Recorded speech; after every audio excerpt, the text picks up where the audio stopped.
Mesma coisa com Deus. Eu mandei uma por uma. Olha aqui.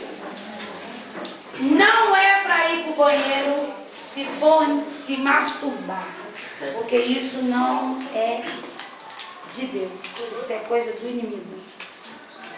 Então não é. Não é para ir para o banheiro se masturbar. Porque o que eu disse aqui aquela hora?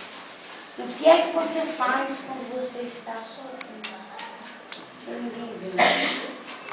Mas Deus está vendo. O anjo de Deus está vendo. Ah, mas eu sinto vontade de fazer isso. Então você vai orar e diz assim: Senhor, tira essa vontade de mim. Porque isso não te agrada. E eu não quero perder minha salvação por causa dessa bobeira. É isso que você tem que fazer. Não é para masturbar. Porque isso, quando uma pessoa quer voltar para a igreja e parar de fumar, ele sente muita vontade de fumar.